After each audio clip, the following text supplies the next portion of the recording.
स्वागत है आपका आपके प्यारे से प्लेटफॉर्म एग्री प्रेप में। आज हम एक नया सब्जेक्ट स्टार्ट करने वाले हैं। हमने सीड टेक्नोलॉजी को ख़त्म कर लिया है। 4 लेक्चर सीड टेक्नोलॉजी के हुए जिसमें हमने मोर देन सफिशिएंट जो एग्जाम के प्रेस्पेक्ट से इम्पोर्टेंट है वो हमने कवर कर लिया है। आज के इस लेक्चर में हम एक नया सब्जेक्ट स्टार्ट करने जा रहे हैं जो कि है एग्रीकल्चर इकोनॉमिक्स। Agriculture economics. हमने सीड टेक्नोलॉजी को कंप्लीट कर लिया है। लगभग 4 लेक्चर में सीड टेक्नोलॉजी कंप्लीट हुआ जो कि एग्जाम ऑफ प्रोस्पेक्ट से जो भी RPSCWO है, IBPS AFO, जितनी भी एग्रीकल्चर एग्जाम्स के अंदर जनरल सीड टेक्नोलॉजी पूछा जाता है उसके लिए वो मोर देन सफिशिएंट है। अब हम एक नया सब्जेक्ट स्टार्ट करने जा रहे हैं, एग्रीकल्चर इकोनॉमिक्स। इकोनॉमिक्स एक ग्रीक वर्ड है, ग्रीक लैंग्वेज का वर्ड है, और वो जो ग्रीक वर्ड है वो कौन सा है? ओइकोनोमिकस या ओइकोनोमस। इकोनॉमिक्स एक ग्रीक वर्ड है, डायरेक्टली पूछ लिया जाता है एग्जाम में, ओइकोनोमिकस या ओइकोनोमस। ये जो ओइको है इसका मतलब होता है हाउस होल्ड। ये जो ओइको है इसका मतलब क्या होता है? इसका मतलब होता है हाउस होल्ड, और जो ये नोमस है इसका मतलब होता है मैनेजमेंट। अब हमने क्या समझा, ये तो एक बेसिक जो किताबी नॉलेज था वो है। अगर हम इकोनॉमिक्स की एक प्रॉपर डेफिनेशन के हिसाब से समझो तो इकोनॉमिक्स कुछ नहीं है। मान लीजिए आपके पास कुछ फंड है, जैसे कि आप कहीं रूम रेंट लेके रहते हैं और आपके पास एक सफिशिएंट फंड है, एक स्पेसिफिक फंड है कि मान लीजिए जैसे आपके पास 10,000 रुपए हैं।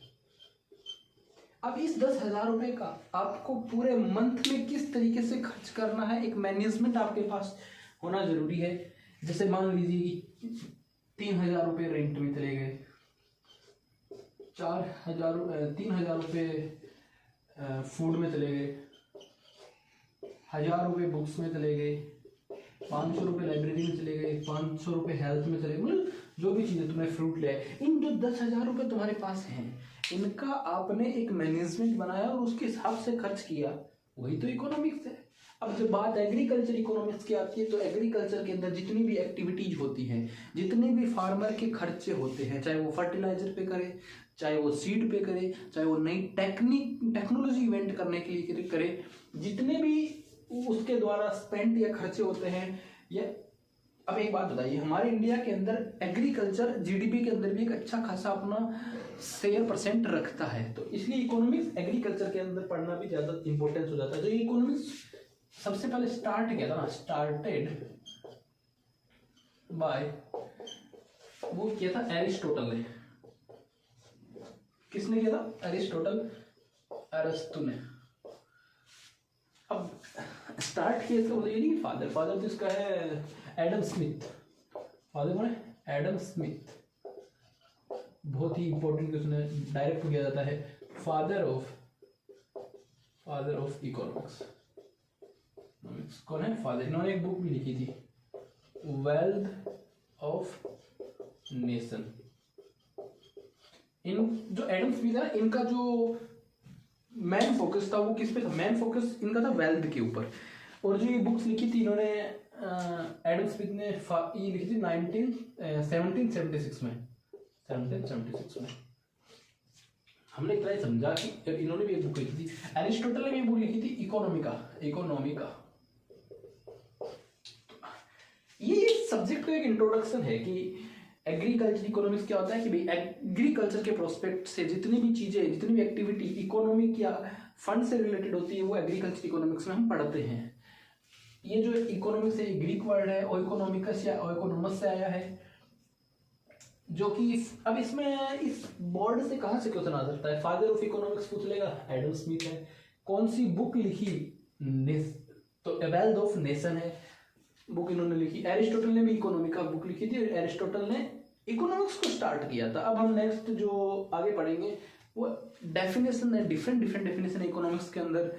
किसी साइंटिस्ट ने इकोनॉमिक्स को वेलफेयर बोला, किसी साइंटिस्ट ने इकोनॉमी को वेल्थ बोला, मतलब डिफरेंट इसके अंदर आपको डेफिनेशन देखने को मिलेगी इकोनॉमिक्स में, हम वो डिस्कस करेंगे। तो आप ये लिख सकते हैं डिफरेंट टाइप की डेफिनेशन ऑफ इकोनॉमिक्स। तो किसी ने कहा कि ये साइंस है किसकी, वेल्थ की। वेल्थ क्या होता है, जो भी चीजें हमारे पास जो रिसोर्सेज है जो हमने खरीदी थे, वो गोल्ड हो, मार्कर हो, जो भी चीजें आपके पास जो रिसोर्सेज हैं वो क्या होगी, वेल्थ होगी। तो एडम स्मिथ ने किसकी बात की, वेल्थ की बात की, और इन्होंने एक बुक भी लिखी थी वेल्थ ऑफ नेशन, जो हमने पीछे डिस्कस की 1776 में। ये फादर ऑफ इकोनॉमिक्स में, तो आप इन एडम स्मिथ के बारे में ध्यान रखिए। एक नए साइंटिस्ट आए, इन्होंने कहा कि भाई साहब एडम स्मिथ तो वेल्थ की बात कर रहे हैं, किसी के पास लिकर है उसको भी इन्होंने क्या बताया, वेल्थ ही बताया, लेकिन वो तो बेकार चीज है, लिकर तो बेकार चीज है। तो इन्होंने बात की वेलफेयर की, किसकी, वेलफेयर की। इन्होंने कहा कि जो अल्फ्रेड मार्शल ने कहा कि जो इकोनॉमिक्स है वो Mankind in ordinary daily business life के मटेरियल एक्टिविटी में काम कर रही है। इन्होंने किस इकोनॉमिक्स को क्या बताया, मटेरियल एक्टिविटी बताया। रॉबिन्स ने कहा कि भैया इकोनॉमिक्स है वो चॉइस की साइंस है, जिसको जो पसंद वो चीजें कर रहा है, और उसके लिए एक फंड, पर्टिकुलर फंड देना पड़ता है। और सबसे मोस्ट सेटिस्फैक्टरी डेफिनेशन दी थी सैमुअलसन ने, आप इनको भी याद कर लीजिएगा कि इकोनॉमिक्स की सबसे सेटिस्फैक्टरी, एज फॉर सैमुअलसन। तो सबसे सेटिस्फैक्टरी डेफिनेशन किसने दी थी, ग्रोथ और डेवलपमेंट के बारे में बात की थी सैमुअलसन ने। इन्होंने कहा भैया वेल्थ भी जरूरी है इकोनॉमिक्स में, इन्होंने कहा वेलफेयर भी जरूरी है, इन्होंने कहा ग्रोथ भी जरूरी है, उनका डेवलपमेंट भी जरूरी है। तो मोस्ट सेटिस्फैक्टरी डेफिनेशन थी सैमुअलसन की, और इन्हें नोबेल प्राइज भी दिया गया था, यही बात लगभग इसके आसपास बात की थी किन्स ने कहा कि एक तो एम्प्लॉयमेंट की बात की इन्होंने, एक इन्होंने की इनकम जनरेट की बात इन्होंने की, और कीन्स को ना फादर ऑफ, ये इंपॉर्टेंट क्वेश्चन है, फादर ऑफ मॉडर्न इकोनॉमिक्स कहा जाता है। तो इस बोर्ड से क्या क्वेश्चन बन सकता है, पहला क्वेश्चन बन सकता है कि एडम स्मिथ ने किसकी बात की, तो इन्होंने वेल्थ की बात की, इन्होंने कौन सी बुक लिखी, वेल्थ ऑफ नेशन लिखी, फादर ऑफ इकोनॉमिक्स कौन है, एडम स्मिथ है। एल्फ्रेड मार्शल में इतना ही पूछेगा कि वेलफेयर की बात किसने की, तो एल्फ्रेड मार्शल ने की। रॉबिन्स साइंस ऑफ चॉइस ज्यादा इंपॉर्टेंट नहीं है। ग्रोथ एंड डेवलपमेंट किसने बताया, सैमुअलसन और कीन्स ने बताया। सैमुअलसन भाई साहब ने वेल्थ को भी लिया, सैमुअलसन भाई साहब ने वेलफेयर को भी लिया, इन्होंने ग्रोथ एंड डेवलपमेंट को लिया, इसलिए इनकी मोस्ट सेटिस्फैक्टरी डेफिनेशन मानी गई। Keynes father of modern economics हैं, इन्होंने इनकम की बात की और अनएम्प्लॉयमेंट की बात की। अब आगे कुछ और चीजें डिस्कस करते हैं, आप इसे लिख सकते हैं। वो डिस्कस करने जा रहे हैं कि सब्जेक्ट, एक टॉपिक है सब्जेक्ट मैटर इन इकोनॉमिक्स। अब ये सब्जेक्ट मैटर क्या चीज है, देखिए हमारे जो इकोनॉमिक्स की अप्रोचेज चलती है वो एक साइक्लिक अप्रोच चलती है, वो बेसिकली 3 चीजों पर चलती है। जैसे मान लीजिए वांट, आप वांट क्या है, किसी भी चीज की जरूरत, किसी भी चीज की डिजायर जो आपको चाहिए, फिर आप उसके लिए एफर्ट करते हैं, वो जब आपको चीज मिल जाती है तो सर आपको क्या है, सेटिस्फिकेशन मिल जाता है। मान लीजिए आप चाहते हैं कि मेरे पास एक बाइक हो, आपने उसके लिए एफर्ट किया, मेहनत की, पैसे कमाए, पढ़ाई की, और वो बाइक आपको मिल गई। ये और जब आपको बाइक मिल जाती है तो फिर आपका मन किसके लिए करता है, कार के लिए। अब बाइक से आपको सेटिस्फिकेशन मिल गया, लेकिन कार की क्या आपको वांट है। तो इसी साइकिल के बीच पूरी इकोनॉमिक्स चलती है, और इसी के आसपास हम चीजों को डिस्कस करते रहते हैं। अब हम देखिए, ये जो सब्जेक्ट मैटर इकोनॉमिक्स है, ये बेसिकली 2 अप्रोच पे चलती है। पहली अप्रोच ट्रेडिशनल अप्रोच, और सेकंड अप्रोच मॉडर्न अप्रोच। ये जो सब्जेक्ट मैटर है ये इन 2 चीजों के आसपास घूमती रहती है। अब ट्रेडिशनल अप्रोच के अंदर क्या क्या चीज आती है, प्रोडक्शन आ जाता है, कंजप्शन आ जाता है, एक्सचेंज आ जाता है, डिस्ट्रीब्यूशन आ जाता है, डिस्ट्रीब्यूशन आ जाता है, पब्लिक फाइनेंस आ जाता है। तो ये जो चीजें आती हैं ये क्या है, एक ट्रेडिशनल अप्रोच है, पहले से चलती आई है। मॉडर्न अप्रोच के अंदर क्या है, दो चीजें हैं, एक है माइक्रो इकोनॉमिक्स और एक है मैक्रो इकोनॉमिक्स। माइक्रो इकोनॉमिक्स और मैक्रो इकोनॉमिक्स क्या होता है बेसिकली, तो माइक्रो इकोनॉमिक्स क्या होता है कि हम केवल एक ही पर्टिकुलर बिजनेस के बारे में सोच रहे हैं। एग्जांपल लीजिए कि मान लीजिए एक एग्जांपल, ये पेन है किस चीज का, फ्लेयर का मार्कर है, ये फ्लेयर का मार्कर है। तो मैं केवल इसी फ्लेयर की जो फ्लेयर है, ये जो मार्कर बनाती है, मैं इसी इंडस्ट्री के बारे में डिस्कस कर रहा हूँ, इसके बारे में चीजों को देख रहा हूँ, इसका टर्नओवर क्या है, मैं इस सारी जो पूरी डीप स्टडी कर रहा हूँ, मैं केवल किस पे कर रहा हूँ, इसी एक पर्टिकुलर फ्लेयर के मार्कर। अब मान लीजिए मार्केट के अंदर किसी इसी फ्लेयर मार्कर की कोई दूसरी कंपनी है, डॉम्स, कोई तीसरी कंपनी, मान लीजिए कोई एक्स कंपनी तीसरी। जब मैं इन तीनों की कंपनियों की स्टडी एक साथ करूं तो वो कौन सी इकोनॉमिक्स होगी, मैक्रो इकोनॉमिक्स। मतलब कि मैं पूरी मार्कर बनाने वाली इंडस्ट्री की बात करूं तो मैक्रो इकोनॉमिक्स है, और मैं केवल मार्कर बनाने वाली केवल एक कंपनी की स्टडी करूं, केवल एक कंपनी की डिटेल पता करूं या एक कंपनी के बारे में डीप में चीजें जानूं तो वो क्या होगी, माइक्रो इकोनॉमिक्स होगी। अब इनको हम आगे और चीजें डिस्कस करने वाले हैं, तो आप इसको लिख सकते हैं, क्या लिखेंगे इसमें। अब हम डिस्कस कर रहे हैं दो डिफरेंट डेफिनेशन, एक होता है गुड्स, एक होता है सर्विस। आपने सुना होगा गुड्स और सर्विस के अंदर एक चीज कॉमन है, ये क्या करते हैं, ह्यूमंस के जो वांट को सेटिस्फाई करते हैं, satisfy human want. But in दोनों में क्या फर्क है, गुड्स है वो एक टेंजिबल कमोडिटी है। टेंजिबल कमोडिटी क्या है, जिसे आप छू सकते हैं। जैसे एग्जांपल लीजिए, इस एग्जांपल में बताऊंगा आपको चीजें आएंगी। जैसे मान लीजिए कोई क्लॉथ है, अब कोई कपड़ा है, हमने देखा कि ये कपड़ा है एलन सोली का कपड़ा है, और हम उसको छू कर देख रहे हैं कि हाँ ये मेरी वांट को पूरा करेगा, ये मेरे को अच्छा लग रहा है, जो भी है। तो वो जो क्लॉथ है वो क्या है, एक टेंजिबल कमोडिटी, हम छू कर पता कर सकते हैं। विजिबल गुड्स है, ह्यूमन की वांट को सेटिस्फाई कर रहा है।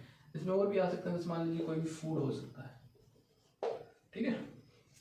सर्विस क्या है, इनटेंजिबल कमोडिटी है, दिखाई नहीं देती, छू नहीं सकते। मान लीजिए कोई डॉक्टर है, तो डॉक्टर एक सर्विस प्रोवाइड कर रहा है, हेल्थ सेक्टर को सही कर रहा है, मतलब उसमें वो एक सर्विस दे रहा है अपने नॉलेज की, अपने ज्ञान की। तो वो जो सर्विस है वो क्या है, इनटेंजिबल कमोडिटी है। टीचर की होगी, वो क्या है, सर्विसेज हैं। ये हमें इनविजिबल गुड्स है, उन्हें क्या नॉलेज है कुछ नहीं पता, बट वो अपनी सर्विस दे रहे हैं। टीचर पढ़ा रहा है, अपनी सर्विस दे रहा है। इनटेंजिबल कमोडिटी, ये किस में आते हैं, इनटेंजिबल कमोडिटी में आते हैं। अब हम गुड्स की डिफरेंट डिफरेंट क्लासिफिकेशन पढ़ेंगे। गुड्स के अंदर जो क्या क्या क्लासिफिकेशन है हम उनको जानेंगे। वो सप्लाई के बेस पे है।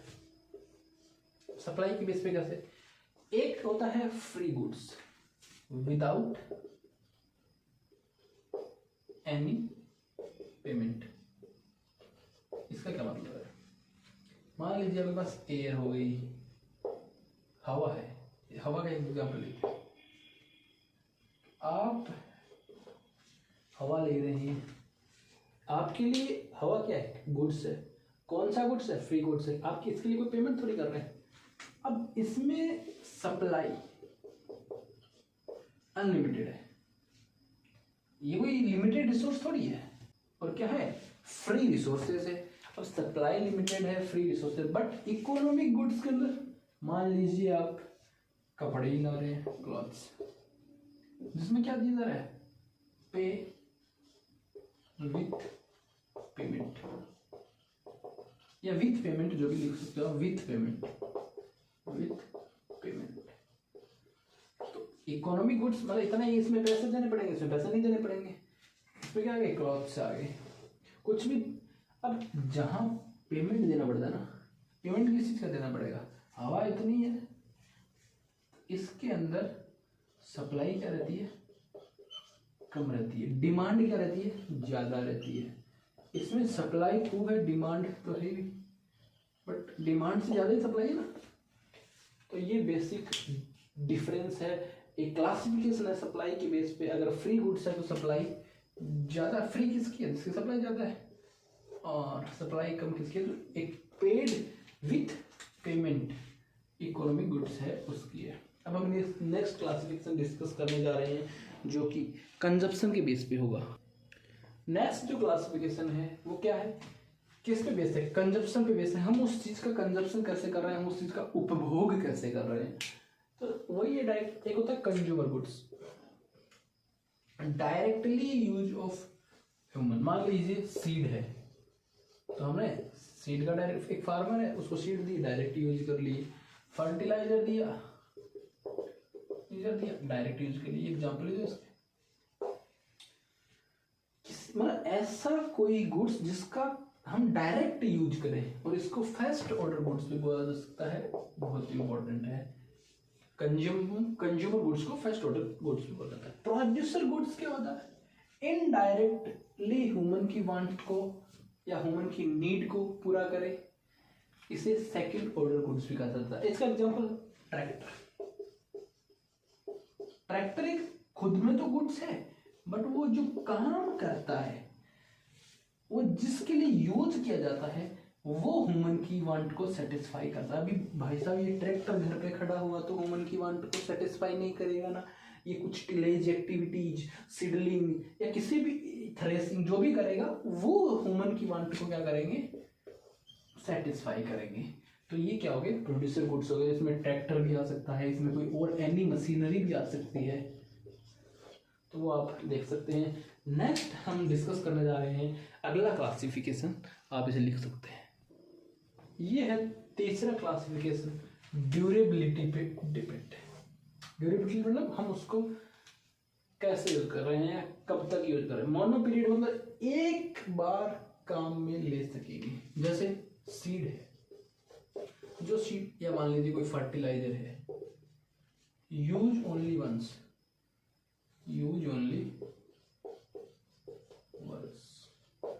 फर्टिलाइजर उसको जब हमने डाल दिया, तो अब तो हमें नया फर्टिलाइजर खरीदना पड़ेगा, कोई अगले साल दूसरा फर्टिलाइजर खरीदना पड़ेगा, अगले साल नए सीड खरीदने पड़ेंगे। हमने केवल जो इस बार लाए हैं वो केवल एक बार यूज किए। Poly period, use several times या लॉन्ग टाइम्स, वही एग्जांपल, ट्रैक्टर एक बार ले आए, हर साल ट्रैक्टर थोड़ी लाएंगे, कोई भी मशीनरी, ठीक है। तो ये पॉली पीरियड गुड्स हो गया। मोनो पीरियड्स केवल एक बार यूज ले पाते हैं। पॉली पीरियड हम उसको सेवरल टाइम, लॉन्ग टाइम तक यूज ले सकते हैं। तो ये हमारा एग्रीकल्चर इकोनॉमिक्स का पहला लेक्चर है, जिसमें हमने बेसिक चीज़ें पढ़ी। नेक्स्ट क्लास में हम डिमांड पढ़ेंगे, जो कि इंपॉर्टेंट टॉपिक्स है। बहुत सी कॉम्पिटेटिव एग्जाम्स में क्वेश्चंस आते हैं, ग्राफ्स है, तो ये बेसिक नॉलेज में यहाँ से ज़्यादा क्वेश्चन आपको देखने को नहीं मिलेंगे, बट एक नॉलेज के लिए ज़रूरी है। तो थैंक यू।